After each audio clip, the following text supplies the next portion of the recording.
Backstage. These motherfuckers got scraps too, don't get caught lacking. Y'all seen these old cowboy movies? You go to the bar, nigga, you about to get tried. You go out in the bar, you got that drink with your brothers and that shit, and you about to get tried out here, but don't be caught lacking. Don't kill your brother off some bullshit, man. Don't hurt your people, man. This is for protection only, man. I got family out this bitch, man. I got brothers out this bitch. I got to protect. Somebody trying to run up on us. We lacking. What we gonna do? Fight him? Fight a nigga with a machine gun? Now we're gonna bust your ass. We'll cut your head out and bring it back to the Lord, man. UPK shit, man. Hey, fam.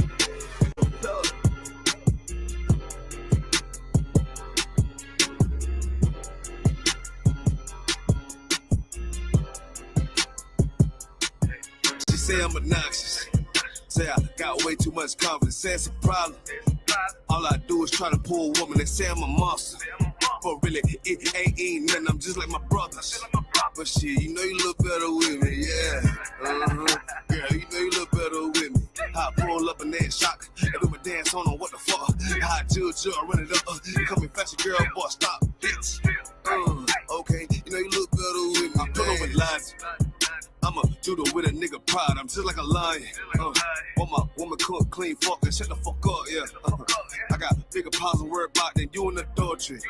But shit, you know you ain't going nowhere. Hey, checking my mood with the bass. Try to walk to the place. Ice on me, come and skate. You really a whole one escape. Yeah, we up, fishy face. Or outwork me, what you think? Pretty girl, good taste. Wanna know all my traits. Yeah, you know I'm on attention. I'm James Brown to the Israel. Bullets long, yeah, extensions. The nigga hate what they mention. I pull up how I'm gifted. I'm Mike Jackson with the fist. Beat it like I'm Thriller. She say I'm obnoxious. Say I got way too much confidence. Say it's a problem. All I do is try to pull a woman and say I'm a monster. But really, it ain't nothing, I'm just like my brothers. But shit, you know you look better with me, yeah. Girl, you know you look better with me. I pull up and then shock, I do my dance on what the fuck. I judge you, I run it up, come in fast, girl, boy, stop, bitch. Okay, you know you look better with me, bitch, you basic. Backstage. These motherfuckers got scraps too, don't get caught lacking. Y'all seen these old cowboy movies?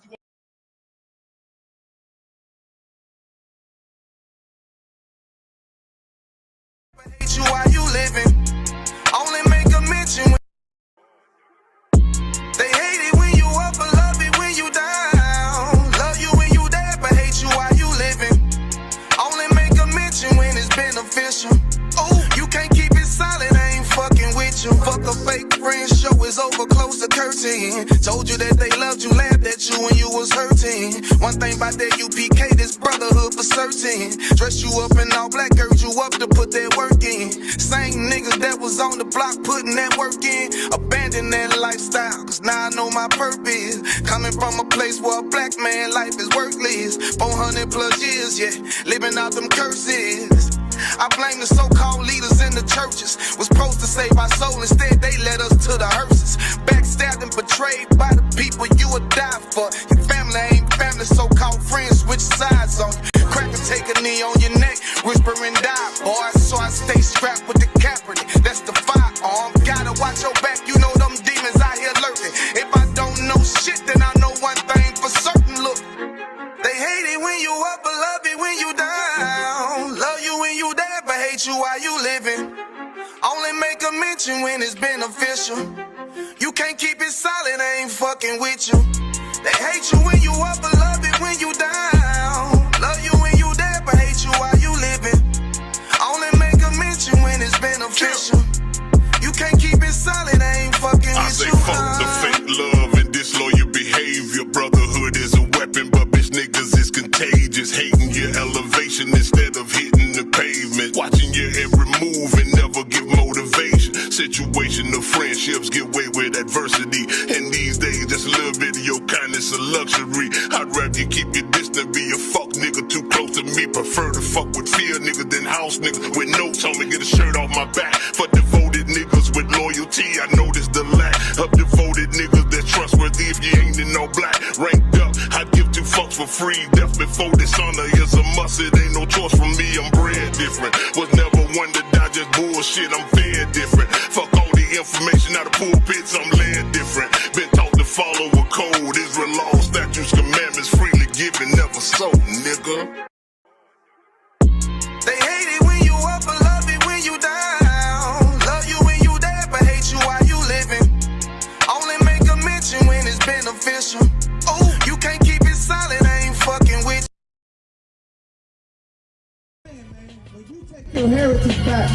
when you take your culture back, when you stop trying to be a second-class citizen, That's right. and stop asking for reparations, and start demanding repercussions. That's right. This is what the Bible is saying, man. So what Captain Yakazak just said with this Edomite here, man, what he's doing, that's honorable. That's right. This is an honorable thing that he's doing right here, man. Right. You white people in America should look at this and see how he operates. Right. You understand? Who's the next speaker we got coming up, man? Regard what? Find the next speaker we got coming up, man. Get the devil a hand, man. All right. There's some humility right here, man.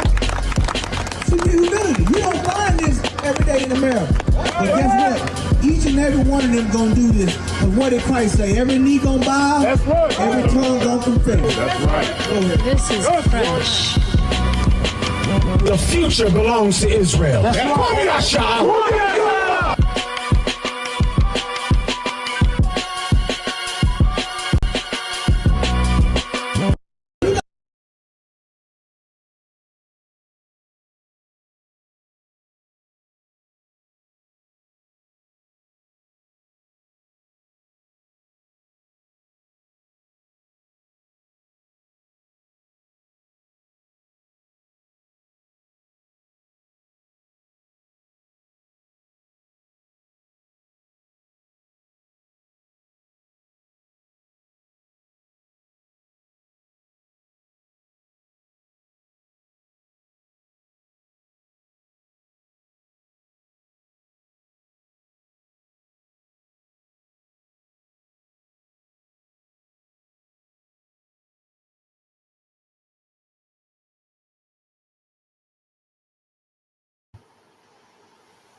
Hey, Shalom.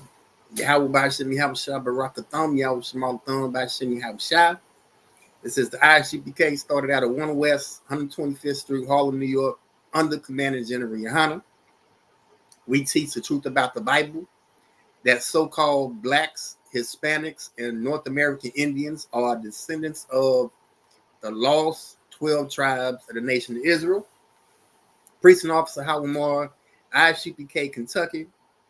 And tonight is our Monday night history class. And before we get into it, I want to invite every so-called black, Hispanic, or North American Indian to get in tune with the classes, ISUPK, Kentucky, all week long, weekly content. Monday night history class. Tuesday, brotherhood class taught by Officer of 1,000, Mwanga. Wednesday, law class taught by Officer of 1,000, ISUPK. And Wednesday night, the podcast, the baddest podcast around, Cry Out, Spare Not podcast, hosted by Officers of 1,000, Mwanga and ISUPK. Come and get the biblical breakdown and the biblical solution to all of the viral videos going across the internet. And every so often, I drop an extra history class on Sunday. And if I may, be looking out for a Black History Month class I got coming February 2025. Now, tonight, we finna get into the Gullah Geechee. All right, the Gullah Geechee. We're talking about the people that live in the Sea Islands on the southeastern coast, right? South Carolina, Georgia, etc. And the topic of tonight's class is eugenics and the Africanization of the Gullah Geechee. All right, eugenics and the Africanization of the Gullah Geechee. And I'm going to come out and state my position that the Gullah Geechee are not African. Regardless of what you might learn in these institutions, but I'm here to say that the Gullah Geechee are not African, never have been African, and never could be African. But first, let's talk about some terms. All right, topic of tonight's class is eugenics and the Africanization of the Gullah Geechee. Now, eugenics is the selection of desirable, heritable characteristics in order to improve the future generations, typically in reference to humans. Now, the eugenics movement, if you're not familiar, The eugenics movement is what kicked off the birth control movement and Planned Parenthood. Just to give you an idea, just to make it in simple terms. All right, the term eugenics was coined in 1883 by a British explorer and natural scientist Francis Galton, who, influenced by Charles Darwin's theory of natural selection, advocated a system that would allow the more suitable races a better chance of prevailing speedily over the less suitable. And this is what influenced Planned Parenthood. This is what influenced abortion clinics. All right, this is why 70% of abortion clinics are in walking distance in our neighborhoods. All right, 70% of Planned Parenthood abortion facilities are within walking distance of the Black and Hispanic neighborhood. So this is what eugenics is. But what we finna get into is that eugenics isn't just physical genocide. It isn't just the physical killing of a race of people. All right, it could also be cultural genocide and what we call genocide of the pen. All right, paper genocide. And we finna get into that too. All right, social Darwinism. Now remember, we just said that Francis Galton was influenced by Charles Darwin. Well, he wasn't only influenced, they were first cousins. All right, the popular theory in the 19th century that life for humans in society was ruled by survival of the fittest helped advance eugenics into serious scientific study in the 1900s. And again, eugenics was the origin of Planned Parenthood. All right, by World War I, many scientific authorities and political leaders supported eugenics. The Nazis used eugenics support the extermination of entire races. Here's your source. So now we get into the physical genocide of people comes from the eugenics movement. And it was supported by the eugenics movement because these white folks said, look, these people are inferior stock. All right. And in order to fast forward the race, all right, in order to push the white race forward, certain races of people need to be genocided. All right. This is the idea of eugenics. And this is how eugenics went forward into the birth control movement by Margaret Sanger and Planned Parenthood and the extermination of our children in abortion clinics. Again, 70% of abortion clinics are in walking distance in Black and brown communities. All right, Racial Integrity Act, 1924, an attack on indigenous identity. Now, we just said that eugenics isn't just the physical extermination of people. We're not just talking physical genocide. We're going to get into social genocide, and we're going to get into what's called paper genocide. All right, Racial Integrity Act, 1924, an attack on indigenous identity. When we're talking about indigenous, of course, we're talking about the indigenous people of North, Central, and South America. All right, one of the act's main proponents was a physician named Walter Ashby Plecker. As head of Virginia's Bureau of Vital Statistics from 1912 to 1942, Plecker was responsible for ensuring all infants born in Virginia received birth certificates that included racial designation. So this is why we have race on everything today. All right, it started out with just having race on birth certificates. All right, an active eugenicist, Plecker used bureaucracy as a weapon against indigenous people, Salakia, against indigenous people across the state of Virginia. Now, what did he do? What was he responsible for? All right, eugenic origins of the Racial Integrity Act. Let's see what he did. Plecker's legacy of racial discrimination still impacts communities today, in particular, tribal communities. Many find it difficult to document their ancestral lineage due to paper genocide that identified all non-white individuals as colored regardless of their identity. So we have this devil, all right, Walter Plecker, head of Virginia's Bureau of Vital Statistics. He was in charge of changing the race on birth certificates, all right? He was in charge of taking Indian off of birth certificates and writing colored or black in place. All right, this is the paper genocide. This is the paper genocide of indigenous people. And again, it all comes out of eugenics. All right, Walter Plecker asserted that Virginia Indians no longer existed. All right, Plecker's policies pressured state agencies to reclassify most citizens claiming Indian identity as colored. Again, this is not physical genocide. This is genocide of the pen. And there you go. Top right-hand corner. Walter Plecker, top right-hand corner, with your boy Marcus Garvey. All right, with your boy Marcus Garvey. All right, here's a quote from Marcus Garvey. It says, "The fact is that the modern Negro is a lazy, good-for-nothing slumberer. This is my conviction arrived at by close and careful study and experience. And if something is not done for him, he will die as other unfit races have." All right, he says the modern Negro is a lazy, good-for-nothing slumberer, and he will die as other unfit races have. All right, Charles Darwin, the cousin of the founder of eugenics, made a similar comment about Black and indigenous people. All right, Marcus Garvey was an agent for white supremacy.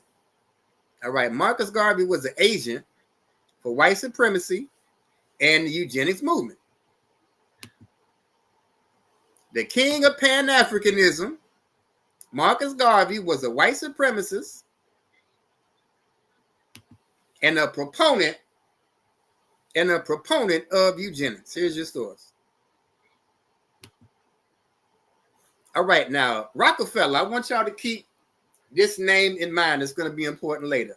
All right, J.D. Rockefeller was an outspoken supporter of eugenics. Even as late as 1951, Rockefeller III and John Foster Dulles, who was chairman of the foundation at the time, established the Population Council to advance family planning, birth control, population control, and the goals of eugenics. Now, J.D. Rockefeller was a proponent of the eugenics movement. He's going to be important later. Now, the phrase talented tent originated in 1896 amongst white Northern liberals, specifically the American Baptist Home Mission Society, a Christian missionary society strongly supported by J.D. Rockefeller. They had the goal of establishing Black colleges in the South to train Black teachers and elites. This is also going to be important for later when we get into a man named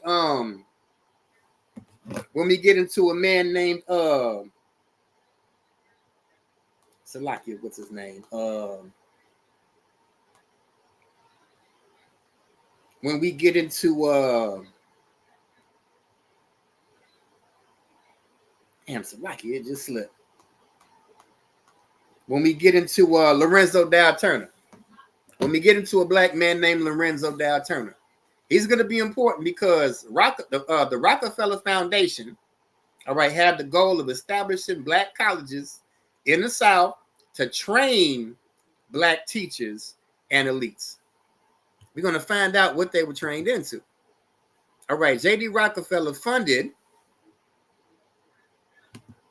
all right, the American Baptist Home Mission Society, which promoted the talented tenth ideology. And we've all heard the talented tenth talked about by W.B. Du Bois. 1903, W.B. Du Bois, an American sociologist, historian, civil rights activist, and author, explained the idea of the talented tenth. Du Bois, who was concerned that the overemphasis on industrial training would limit Black people to second-class citizenship, argued for higher education for Black Americans in order to develop leadership capacity among the most able 10% of the population. That sounds like that eugenics talk again. Let's take that a step further. In 1939, Du Bois served on the advisory council for Margaret Sanger's Negro Project, which was designed to serve African Americans in the rural South. Yes, W.B. Du Bois, another big-time Pan-African, was a proponent of eugenics and supported Margaret Sanger. Not only supported Margaret Sanger, but was on advisory council for Sanger's Negro Project. And we know how that turned out. The Negro Project turned into Planned Parenthood abortion facilities that we see today. And again, 70% of abortion clinics are within walking distance in Black and Hispanic neighborhoods. Let's walk this down even further. All right, Jewish support for eugenics. France Boas, Scientific Monthly, 1916. Now, France Boas is another name y'all gonna have to keep in mind for later. He says the battle cry of the eugenicists, nature not nurture, has been raised to the rank of dogma, and the environmental conditions that make and unmake man physically and mentally have been regulated to the background. So France Boas, a Jewish man, is a supporter for eugenics. Now, those two names keep in mind, France Boas and J.D. Rockefeller. It's going to be important for later on. All right, let's walk. Again, France Boas, keep that Jewish man's name in mind. Now, let's get into the meat of it. All right, it is my position that the Gullah Geechee people are not African, regardless of what you might have learned in these institutions. And we finna get into that here in a little bit too. But the word Geechee was used to describe the language of coastal Georgia, particularly those who live near the Geechee River.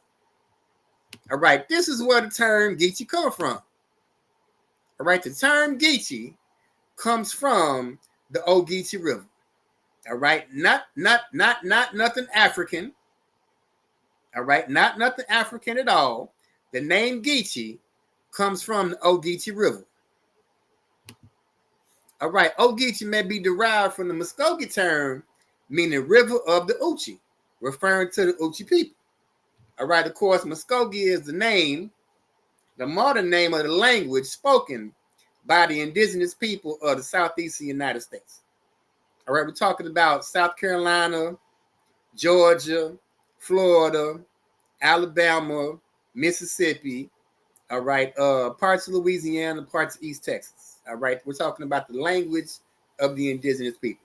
All right, Geechee name may be derived from the Muskogee term meaning river of the Uchis, referring to the Uchi people. All right, 17th century, the Uchi Indians lived in Alabama, Georgia, and South Carolina next to the Muskogee Indians. Now, the Muskogee Indians, their name was changed to Creek in the 1800s. In case y'all know that name Creek a little better than Muskogee. And I want y'all to take a good look at these people. I want y'all to take a good look at these people.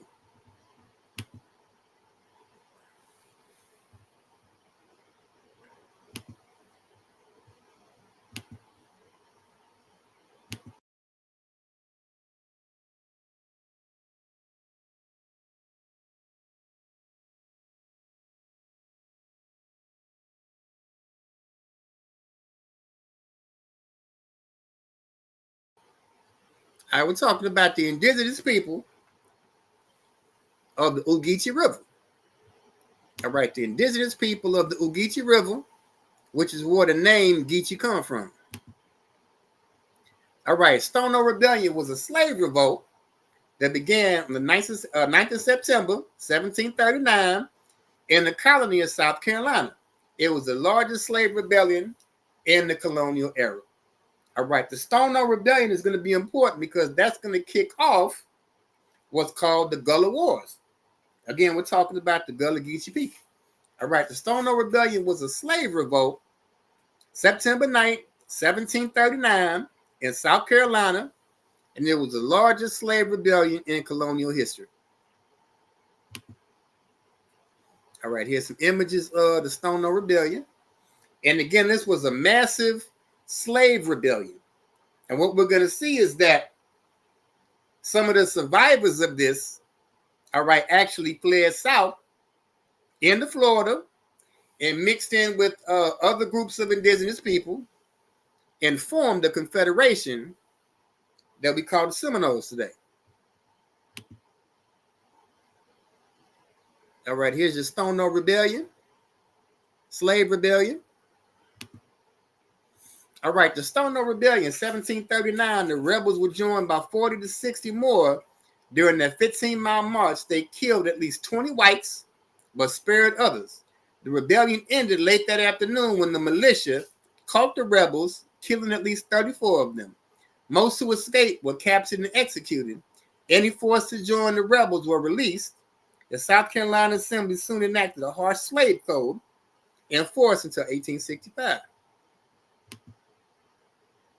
All right, in response to the rebellion, the General Assembly passed the Negro Act of 1740, which restricted slaves' freedom.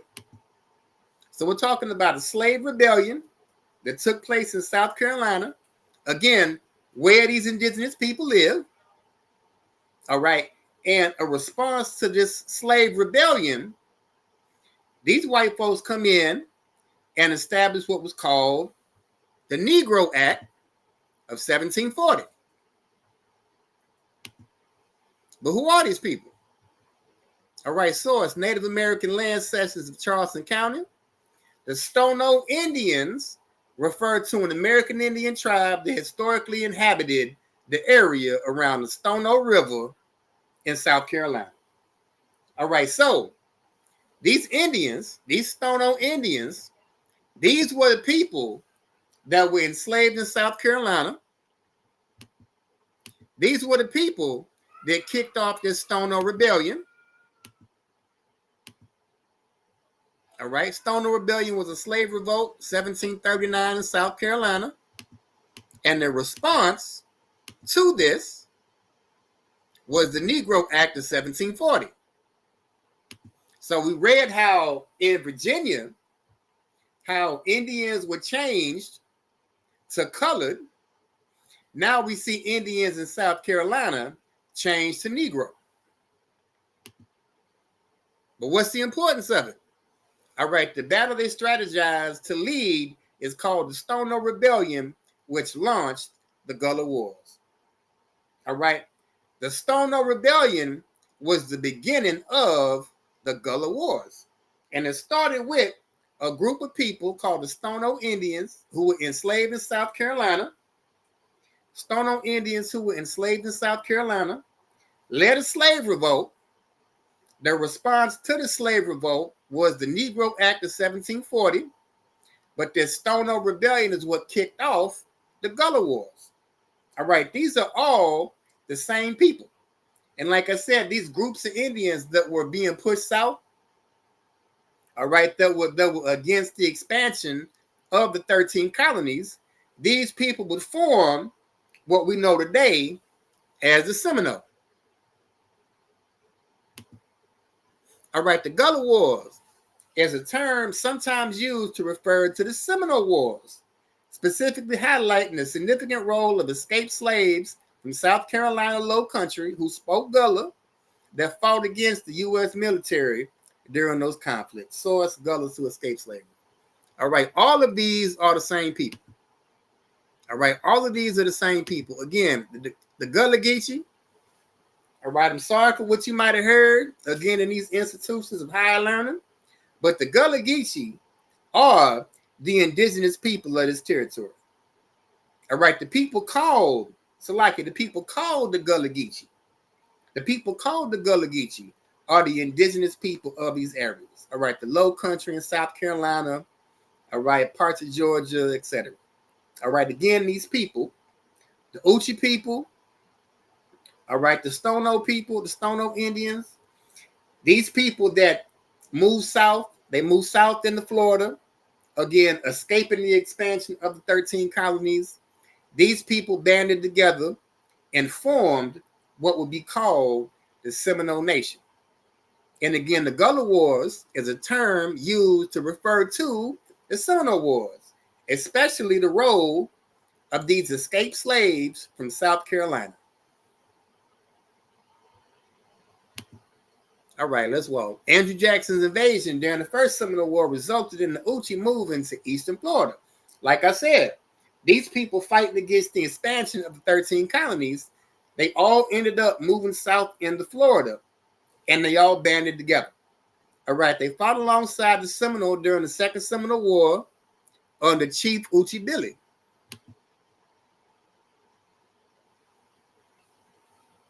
And again, all of these people would move down into Florida, would band together, and form what we call the Seminole Nation. And here's a reenactment of the Gullah Wars. All right, Geechee Billy was said to be the son of John Hicks, a Miccosukee chief. 1818, he was identified as the chief of the Geechee town of about 75 people associated with Miccosukee villages east of Tallahassee. So now we have another small group of indigenous people that's related to the Geechee in South Carolina. All right, source right here. Again, we have smaller groups of Indians being pushed into Florida by the advancement of the 13 colonies and Andrew Jackson. All right, here's Geechee Billy. All right, Geechee Indian. And again, they lived around the Ogeechee River, and this is where the term Geechee comes from. All right, Geechee is not an African term. Geechee comes from the Ogeechee River, and this is where these people come from. All right, the people that were enslaved in South Carolina. All right, the people called the Stono Indians, which again is a confederacy of smaller tribes. All right, the Geechee being one of them. These people were being pushed south. These people rebelled against the expansion of the 13 colonies. These people moved down into Florida, and several groups banded together and started what was called the Seminole Nation. And they went to war with the United States government. Again, called the Seminole Wars. All right, Andrew Jackson's invasion during the first Seminole War resulted in the Geechee movement into eastern Florida. They fought alongside the Seminole during the Second Seminole War under their chief, Geechee Billy. All right, that's him. All right, the Third Seminole War broke out in 1855. By the cessation of active fighting in 1858, the few remaining bands of Seminoles in Florida had fled deep into the Everglades, land unwarned by American settlers. Taken together, the Seminole Wars were the longest, most expansive, and most deadly of all the American Indian Wars. All right, the Seminole Wars were the longest, most expansive, and the most deadly of all of the American Indian Wars. And here's the current chief of the Geechee people. All right, these are the people that we call the Gullah Geechee today. All right, the people that we call the Gullah Geechee today are related to the Seminole Indians, are related to the Geechee Indians in Savannah. All right, related to the Stono Indians who were enslaved in South Carolina. All right, the Gullah Geechee are related to these people here. All right, again, related to the Seminole, related to the Muskogee, related to the Geechee, related to the Stonos. All right, this is the family of the people that we call the Gullah Geechee today. All right.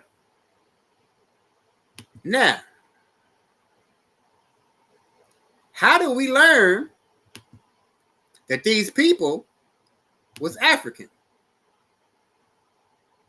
I just gave you the names of these people, what their role was in history, what their role was in the formation of the Seminoles, what their role was in the Seminole Wars.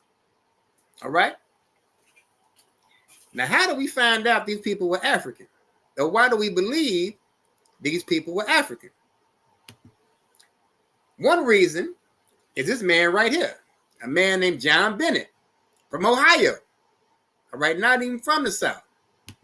But the first time we hear the word Gullah comes from this white man right here, John Bennett. All right, Author John Bennett is widely credited with popularizing the term Gullah to describe the unique language and culture of the Black American community in the coastal regions of South Carolina and Georgia. Now, I just showed y'all back here.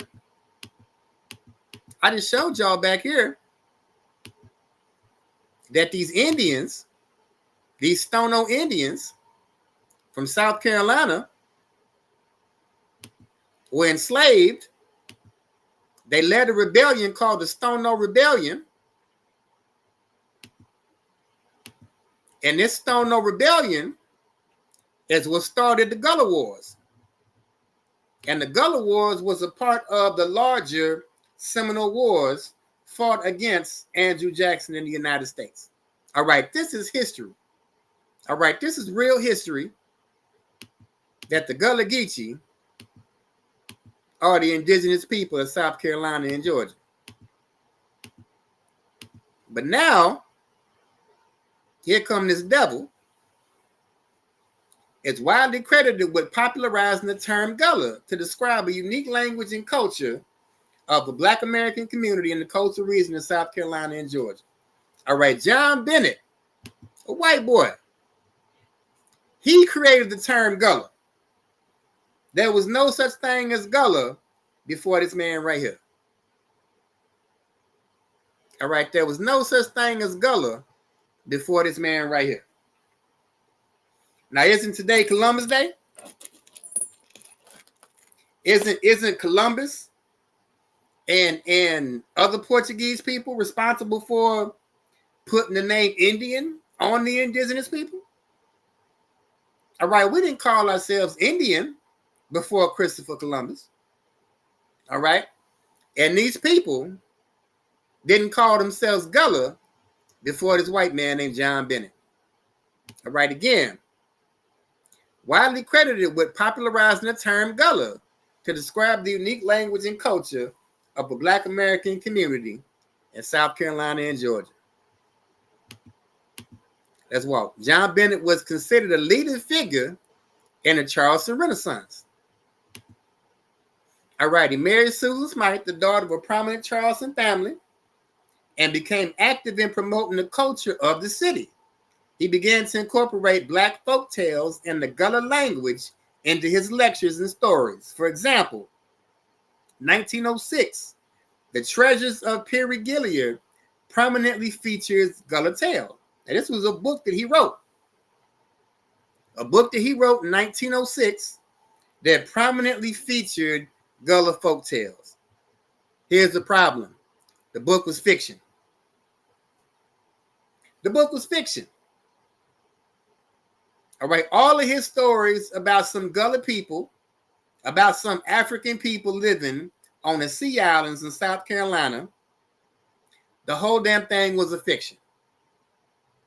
All right, his book, his famous work that talked about the Gullah people is a fiction. Now, what I gave y'all earlier was actual documented history of the Gullah Geechee being the indigenous people of South Carolina and Georgia, and related to the Indians of the Southeast, related to the Muskogee, related to the Seminoles.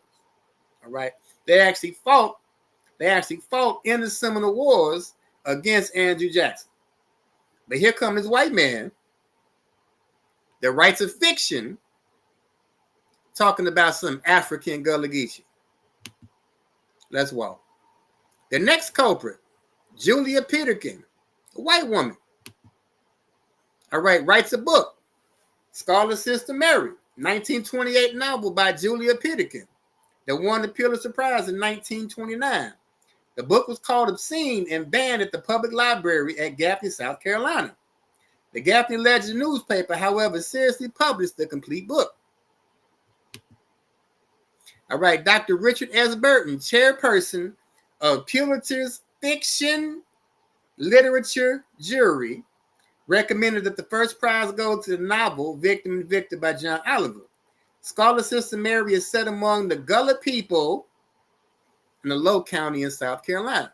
So now we have another white person, another devil, writing stories about this Gullah people in South Carolina. But as you can see right here, it's a fiction. Now, also in this book, Scarlet Sister Mary, she actually claimed that the Gullah people come from Angola.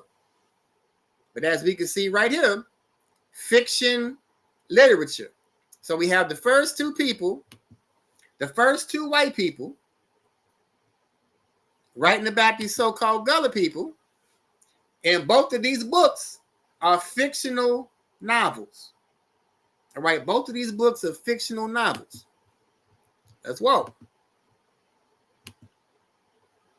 All right, Franz Boas. Now I said keep that name in mind. Franz Boas was a Jewish promoter of eugenics. And again, eugenics is what Planned Parenthood comes out of. All right, eugenics is what genocide comes out of. Eugenics is what cultural and paper genocide comes out of. And this is exactly what's happening to these indigenous people that are being reclassified as African. So again, Franz Boas, Jewish supporter for eugenics. Now he had a student. He had a student named Melville Herskovitz. He was the president of the African Studies Association, 1958. All right, and he's known as the white Jewish father of African studies. Now he was a student of Franz Boas. Again, a supporter of the eugenics movement. Had a student named Melville Herskovitz, president of the African Studies Association, 1958, known as the white Jewish father of African studies. All right, Melville Herskovitz, best known for his book, The Myth of the Negro Past, arguing that American Negroes have retentions of original African background.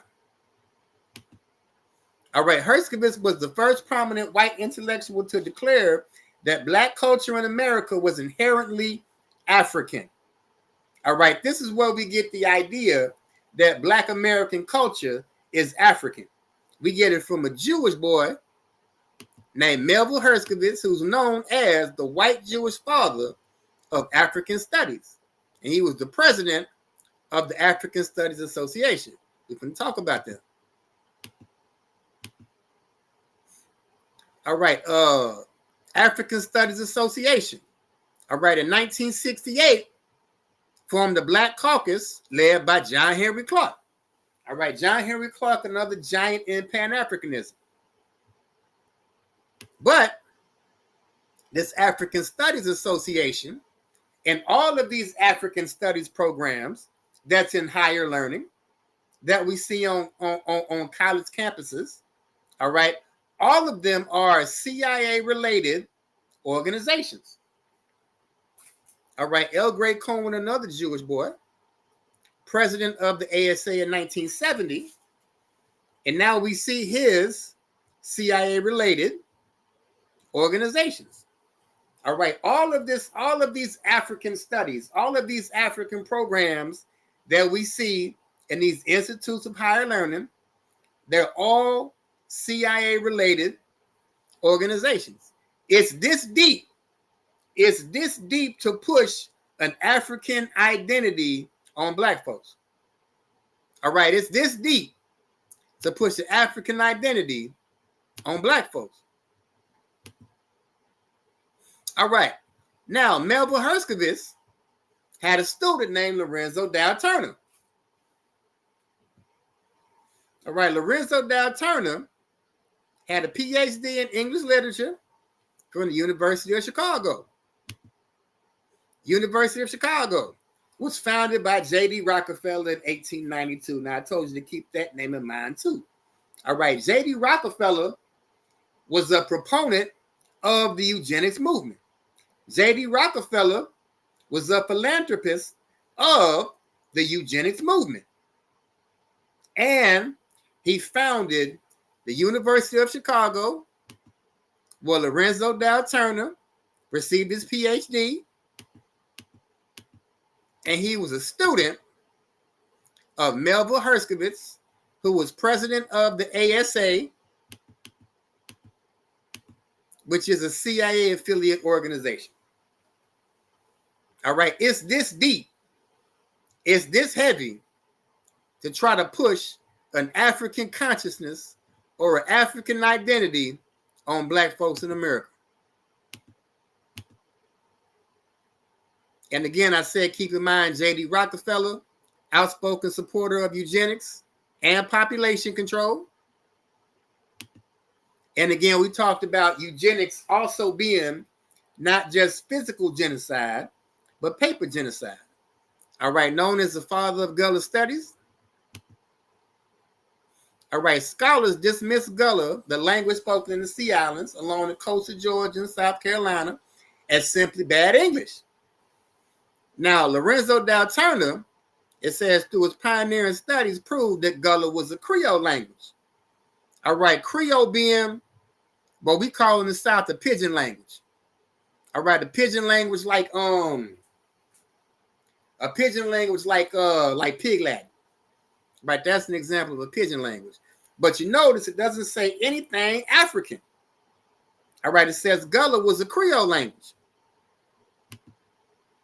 All right, the precise number of Creole languages is not known, particularly as many are poorly attested or documented.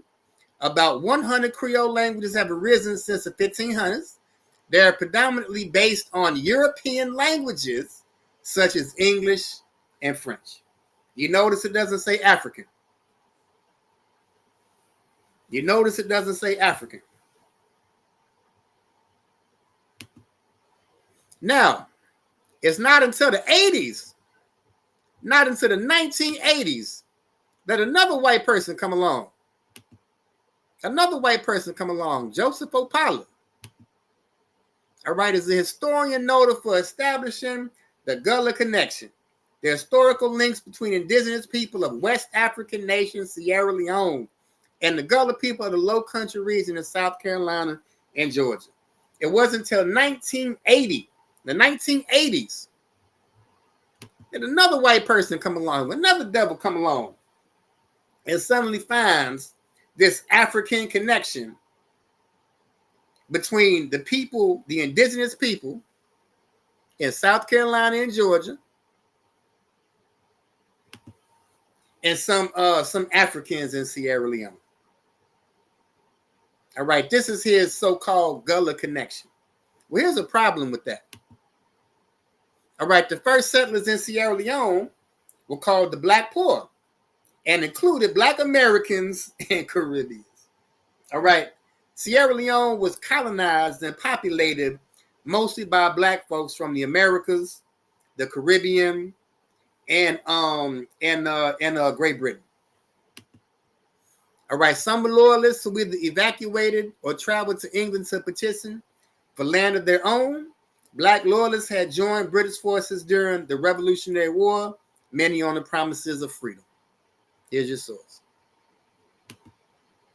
So even if he is correct, about this connection between the Gullah Geechee and Sierra Leone, Sierra Leone's first settlers included Black Americans and people in the Caribbean. So even if he is correct, we're still not talking about people who are ethnically African, or who we in the ISUPK and the Commander General Yohana would call Hamites. But here's the next problem. with this white boy, Joseph A. Opala, that established the Gullah connection.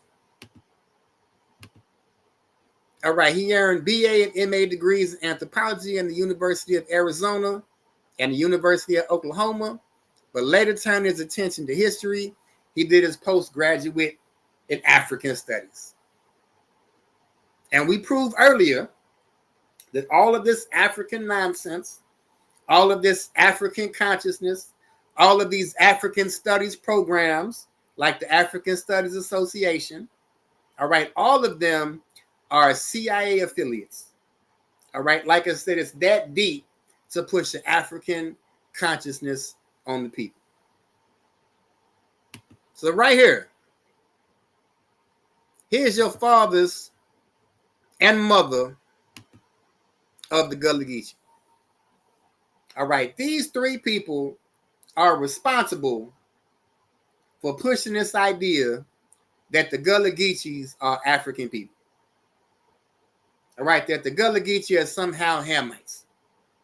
And I think we proved earlier through the historical record, through sources, through history, through wars, that the Gullah Geechee, or the people that we call Gullah Geechee, are indigenous people that were enslaved in South Carolina, started a slave rebellion, all right, helped with the formation of the Seminole Indians, and fought against Andrew Jackson and the expansion of the United States. All right, but these people, these three devils right here,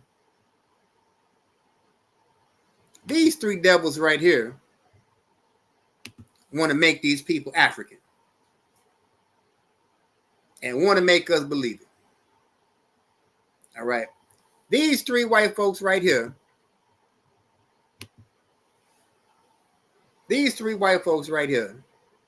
want to make us believe that the Gullah Geechee people are African. Now I'm looking at four of them right here, and I don't see a stinking Hamite in the bunch. Hell, if you look at the brother in the cowboy hat, all right, he's got an Indian necklace on. All right, the woman on the far right has a Seminole dress on, and you got the Gullah Geechee flag down here. Again, the brother has an Indian necklace on. All right, the two sisters both have Seminole dresses on. Let's get into the Bible. All right, enough of that. Let's get into the Bible. This is what we do. Let's go to the book of Job, chapter 29. Chapter 9, verse 24. Let's go to the Bible. The book of Job, chapter 9, verse 24. Job 9 and 24. The earth is given into the hand of the wicked. He covereth the faces of the judges thereof, if not where, and who is he? Well, the earth is given into the hand of the wicked. And if you've been living under a rock and you don't know that these people are the wicked, all right, I suggest you find the closest ISUPK in your city and get in class. All right, these people are the wicked. And the Bible says he covereth the faces of the judges thereof. Well, who are the judges? The judges are the Israelites. All right, so-called Black, Hispanic, and North American Indian. And they definitely covered the face of the judges, making us believe that these people are African, making us believe that the Gullah Geechee are African people. When the fact is, the people that we call Gullah Geechee are related to the biblical tribe of Reuben, related to the Seminole Indians, related to the Muskogee Indians, related to the Creek Indians, all right, related to the Uchi Indians, related to the Stono Indians. That's who these people are. All right, that's who these people are. But the wicked cover the faces of the judges. All right, the wicked cover the faces of the judges. All right, let's drop that. Let's go to the book of Psalm, chapter 83, verse 3. The book of Psalms, chapter 83, verse 3. It says, they have taken crafty counsel against thy people and consulted against thy hidden ones. All right, we read earlier that all of these African studies programs, mainly the African Studies Association, all of these African studies, all of these African classes that you get in these institutions of higher learning. All right, especially University of Chicago that we read about, that was funded by J.D. Rockefeller, a known eugenicist. All right, these people are taking crafty counsel, and consulted against thy hidden ones. The crafty counsel was the push to turn black folks into Africans. All right, we proved earlier that the African Studies Association was a CIA affiliate organization. And again, it's that deep to turn black folks into Africans. They have taken crafty counsel against our people. All right, verse 4. They have said, come and let us cut them off from being a nation, that the name Israel may be no more be in remembrance. All right, come, let's cut them off from being a nation. That's what all of these African studies programs did, was cut people off from being a nation. All right, that the name Israel may no more be in remembrance. Again, the 12 tribes of the nation of Israel, so-called blacks, Hispanics, and North American Indians. All right, I did a class on the tribe of Reuben about a month or two back, and I went into the indigenous people of the Southeast and showed through documentation that the indigenous people of the Southeast are Israelites and the biblical tribe of Reuben. All right, verse 5. They have consulted together with one consent, and they are confederate against thee. All right, these people right here were confederate against the Lord's chosen people. Again, to turn the Lord's chosen people into some filthy, stinking Hamites, some filthy, stinking ass Africans.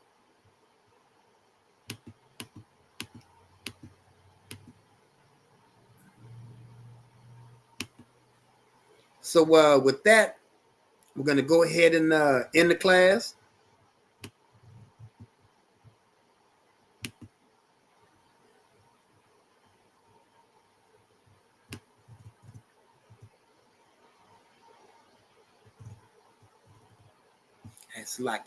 Yeah, we're going to go ahead and end the class with that. All right, shalom. Yahweh B'Shem Yahweh Shai Barakatham. Yahweh Shemar Thumb B'Shem Yahweh Shai. Class dismissed. What you hear, hit the subscribe button, man. Subscribe to this channel. And also, please, go to ISUPK.com and pay your tithe.